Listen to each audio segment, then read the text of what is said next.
দুধ সেমাইটা আপনারা কে কীভাবে রান্না করেন জানাবেন প্লিজ। আমি যেভাবে রান্না করি আজকে আপনাদের সাথে সেভাবে শেয়ার করব।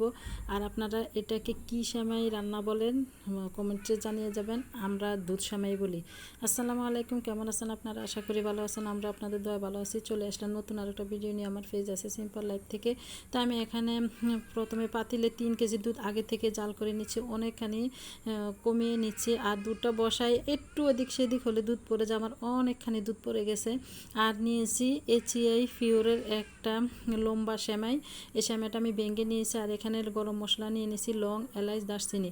আপনি সামনে থাকলে কিন্তু দুধ পড়বে না, কিন্তু একটু সরে গেলে দুধটা পড়ে যাবে, এরকম একটা অবস্থা। আমি এখানে 3 কেজি দুধ পাতিলে দিয়ে বসিয়ে একটু ভিতরে গেছি আর কি কাজ করতে। এসে দেখি অনেকটা দুধে পড়ে গেছে। এখন আর কি করা, তো দুধটা এদিক দিয়ে আমার অনেকখানি কমে গেছে। আমি 3 কেজি দুধকে একবারে 2 কেজি করে নিব। আর এই সেমাইটা একটু পাতলা করে রান্না করে, দুধটা বেশি থাকলে খুব ভালো লাগে। আমাদের বাসায় সবাই এভাবে পছন্দ করে। তো এখানে আমি এই যে ঘি দিয়ে দিলাম আর একটা কড়াইতে, ওই দিক দিয়ে দুধটা জাল হতে হচ্ছে। আর এখানে কড়াইতে ঘি দিয়ে আমি এই সেমাইটা এখন একটু ভেজে নিব। আর এই সেমাইটা ঘি দিয়ে ভাজলে খুব সুন্দর একটা ফ্লেভার আসে, খেতেও ভালো লাগে আর ভাজা গ্রানটা খুব ভালো হয়। তো এই তো ভেজে নেওয়া শেষ, এখন আমি চুলাটা অফ করে দেব। তো চুলাটা অলরেডি আমি অফ করে দিয়েছি। এখন এটা রেখে আমি আবারও দুধটা দেখছি, দুধটা জাল দিয়ে আমি অনেকটাই কমিয়ে নিয়েছি। আর এই দুধটা যতটা ঘন হবে ততটা খেতে টেস্টি হবে। তো এখন আমি এই যে আগে থেকে বেজে রাখা সেমাইটা এখন আমি দিয়ে দেবো দুধের মাঝে। দিয়ে সেমাইটা সিদ্ধ হবে আস্তে আস্তে, একটু একটু করে আমি দিয়ে দিচ্ছি। তো যেহেতু আমার এক হাতে ক্যামেরা, এই জন্য একটু অসুবিধা হচ্ছে। তো আমি সেমাইটা পুরোটা দিয়ে আরও সেমাইটা সিদ্ধ হওয়ার জন্য একটু সময় নেব। আরও 5 থেকে 7 মিনিট আমি একটু জাল করে নেব। আর চিনিটা আমি এখনও অ্যাড করি নাই, চিনিটা একটু পরে দেবো। সেমাইটা একটু সিদ্ধ হয়ে আসলে তারপরে আমি চিনিটা দিব। তো আপনারা এই দুধ সেমাইকে, আমরা এটাকে দুধ সেমাই বলি। আর দুধের পরিমাণটা এই সেমাইটার মাঝে আপনারা যত বেশি দুধ দেবেন ততই খেতে মজা হবে।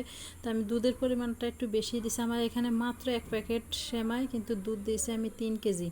তো আমি এই যে সেমাইটা সম্পূর্ণ দিয়ে এখন একটু নেড়ে চেড়ে 5 থেকে 7 মিনিট পর্যন্ত একটু জাল দিয়ে নিছি। এখন সেমাইটা সিদ্ধ হয়ে গেছে, এখন আমি চিনিটা দিয়ে দেবো। তো চিনিটা আপনারা যে কে কীরকম মিষ্টি খান সেরকমভাবে দিবেন। তো আমি এখানে আমরা যেরকম খাই এরকমই মিষ্টি দিয়ে দিছি। ও আরেকটা কথা হলো, আমি অফ ক্যামেরা একটু লবণও দিয়ে দিছি, কিন্তু আমি ওটা মানে ক্যামেরায় আসে না আর কি। আর মিষ্টি মাঝে একটু লবণ দিলে কিন্তু খেতেও অসাধারণ লাগে। তো এই তো আমার সেমাই রান্নাটা হয়ে গেছে, এখন আমি চুলাটা অফ করে দিয়েছি। এখন আমি বলে একটু পরিবেশন করে আপনাদের দেখাচ্ছি। আর আমাদের বাসায় কিশমিশ আর বাদামটা একটু কম খাওয়া হয়, এই জন্য আমি কিশমিশ আর বাদামটা দিই না। তারপর আজকে সুন্দর সাজানোর জন্য একটু কাঠবাদাম আর কাজু বাদাম কুচি কুচি কেটে উপরে পরিবেশন করে দিলাম। তো কেমন লাগলো ভিডিওটা? ভালো লাগলে লাইক, শেয়ার, ফলো দিয়ে পাশে থাকবেন। পরবর্তী ভিডিও দেখার আমন্ত্রণ রইল। আল্লাহ হাফেজ।